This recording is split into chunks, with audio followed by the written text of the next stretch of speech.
বন্ধুরা, সকাল থেকে সন্ধ্যা পর্যন্ত কতই না কাজ থাকে, আর সেই কাজগুলো আমরা করেই থাকি।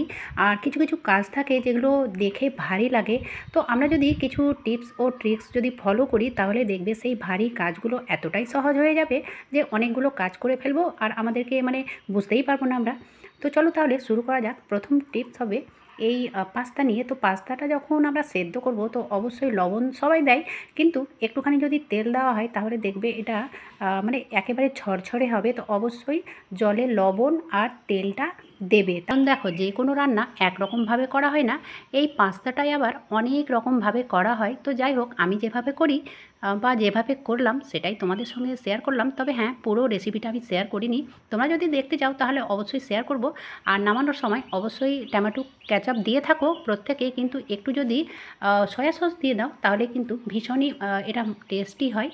তো যাই হোক, চলো দেখে নেওয়া যাক পরবর্তী টিপস। তো কিছু কিছু কাজ থাকে যেগুলো দেখে আমাদের ভারী লাগে, যেমন ধরো অনেকগুলো বাজার যখন একসঙ্গে আনা হয়, তো সেগুলো দেখে আমাদের একটু ভারী লাগে, কারণ সেগুলোকে ভালোভাবে রাখা টাখারও ব্যাপার থাকে। তো এই দেখো, যেমন এটা 5 লিটারের তেলের জার, তো এটা থেকে আবার বার করতে হবে, যেটা থেকে আমরা ডেলি ইউজ করব। তো আমি একটা 1 লিটারের জারের মধ্যে ঢেলে নিয়েছি 1 লিটার, আর বাকি যে জারটা রয়েছে বড় জারটা, সেটা আমি এইভাবে একটা যে কাপড়ের ব্যাগ কিংবা যে ওষুধের ব্যাগ, এরকম ধরনের ব্যাগগুলো থাকে না, তো সেই ব্যাগগুলোকে আমি এইভাবে ডবল ফোল্ড করে নিলাম, করার পরে এর মধ্যে দিয়ে দিলাম। তাহলে কি হবে বলো তো, এই জারটা যেখানেই রাখি না কেন, নিচে কোনো মতে তেল ছিটে হবে না। তাহলে অবশ্যই তোমরা তেলের জার রাখার সময় নিচে একটা প্লাস্টিক কিংবা এরকম ধরনের কাপড়ের ব্যাগগুলো দিয়ে দেবে, তাহলে দেখতে ভালো লাগবে আর জায়গাটাও নষ্ট হবে না। এবারে ব্যাপার হচ্ছে, প্যাকেটের তেলটাও আমি ঢেলে নিয়েছি, কিন্তু অনেক সময় কি এটা হয়েই থাকে যে প্যাকেটের মধ্যে অনেকগুলো তেল লেগে থাকে, যেটা আমরা ব্যবহার করতে পারি না। ঠিক আছে, তো আমি কি করলাম, সর্বপ্রথমে উপরের মুখটা পুরোটাই কেটে নিলাম। এবারে দেখো, যে তেলটা লেগে আছে সেটা আমি কিভাবে ইউজ করব। তো আমরা তো প্রায় প্রত্যেক দিনই রুটি আটার কিছু না কিছু করে থাকি, লুচি পরোটা কিংবা পুরি কিংবা রুটি। তো যাই হোক, সেই আটাটা আমি এর মধ্যে দিয়ে দেব। তারপরে এতে দিয়ে দেব সামান্য পরিমাণে লবণ, যতটা লবণ দিই আমরা। এবারে দিয়ে দিলাম জল। তো আমি লবণ আর আটাটা দেওয়ার পরে প্রথমে মুখটা বন্ধ করে একটু এরকম করে নিয়েছিলাম, তারপরে জলটা দিলাম। জলটা দেওয়ার পরে এইভাবে 1 মিনিট মতো করবে, তাহলে দেখবে যতটা তেল ছিল ভেতরে, সেই তেলটা আটাতে চলে আসবে। আর সবথেকে মেন ব্যাপার কী হচ্ছে জানো, এই প্লাস্টিকের মধ্যেই না আটাটা মাখা হয়ে যাবে। আর অবশ্যই মুখটা বন্ধ করে নিতে হবে।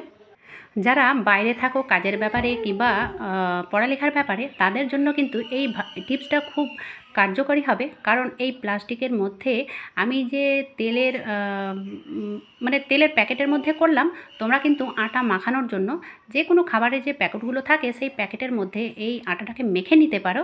আর এখানে যেহেতু আমি তেলটাকে ইউজ করলাম, সেই কারণে আমি তেলের সেই প্লাস্টিকের মধ্যে আটাটাকে মেখে নিলাম। তো যাই হোক, তোমরা এই টিপসটা অবশ্যই ফলো করতে পারো। চলো এবার দেখে নেওয়া যাক পরবর্তী টিপস। তো আগে যেমন বললাম তোমাদের যে অনেকগুলো বাজার করা হয়েছে, তো এই বাজারগুলো একে একে আমি সামটে নেব, যার যেখানে জায়গা সেখানে রেখে দেব। এবারে যে সুজি আনা হয়েছে, তা এখন যেহেতু গরম বা বর্ষার দিন, তো এই সুজিতে কিন্তু একটুতেই পোকা লেগে যায়। তো আমরা যদি এই সুজিটাকে এমনিতেই রেখে দিই কৌটোর মধ্যে, তাহলে কিন্তু অবশ্যই পোকা লাগবেই। আর এইভাবে কিছুক্ষণ যদি ভেজে নিই, কালার চেঞ্জ করতে হবে না, সুজিটার জাস্ট ভেজে নিতে হবে হালকা করে।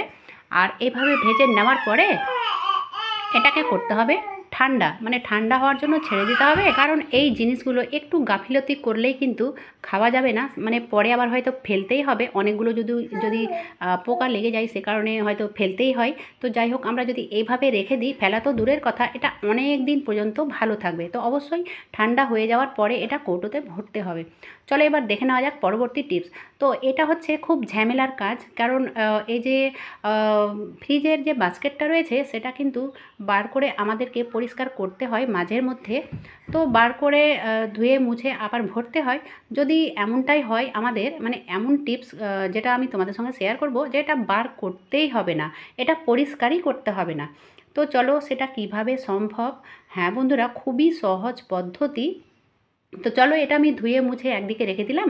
আর এই যে এই কাগজের ব্যাগগুলো, কাগজের ব্যাগ হোক কিংবা কাপড়ের ব্যাগ হোক, যে কোনো ব্যাগ এরকম ধরনের কাগজের ব্যাগ হলে তো খুবই ভালো। আর যদি কাগজের ব্যাগগুলো না থাকে তাহলে যে কাপড়ের ব্যাগগুলো থাকে সেগুলো করলে মানে সেগুলো নিলেই এখানে চলবে, কোনো ব্যাপার নেই। তো যাই হোক এই ব্যাগটাকে আমি ফোল্ড করব, কারণ এটা একটু ছিঁড়ে গেছে, সে কারণে এটা এভাবে ফোল্ড করে নিলাম। আর ফোল্ড করলে হবে কি, এটা একটু ডবল হয়ে যাবে, মজবুত হয়ে যাবে। তো এই দেখো আর কিছু করার নেই। তো আমি যেহেতু এই বাস্কেটটাতে এই কাগজের মানে ব্যাগটা রাখি না, আমি কাপড়ের ব্যাগই রাখি। তো যাই হোক সেই কারণে এটা ছোট এই জন্য, কারণ আমার বাস্কেটটা অনেকটা বড় রয়েছে, সে কারণে আমি বড় কাপড়ের ব্যাগ রেখে থাকি। তো এইভাবে যদি ব্যাগের মধ্যে সবজিগুলো রাখা হয় তাহলে কি বলো তো, আমাদের সেই বাস্কেটটা কিন্তু নোংরা হবে না, এই ব্যাগটাই নোংরা হবে। আর মাঝে মধ্যে কি করব, এই ব্যাগগুলো বার করে ফেলে দেবো, আবার অন্য ব্যাগ মানে নতুন ব্যাগ ভরে দেবো।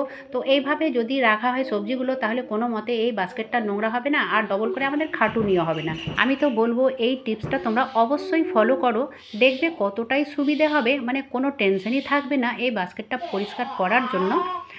তো আজকের ভিডিওটা কেমন লাগলো বন্ধুরা, যদি ভালো লেগে থাকে তাহলে অবশ্যই ছোট্ট একটা লাইক করে দিও, কারণ লাইক করতে এক্সট্রা কোনো ব্যালেন্স লাগে না। তো যাই হোক আজকের মতো এখানেই শেষ করলাম। এতক্ষণ আমার সঙ্গে আমার ভিডিও দেখার জন্য অসংখ্য ধন্যবাদ।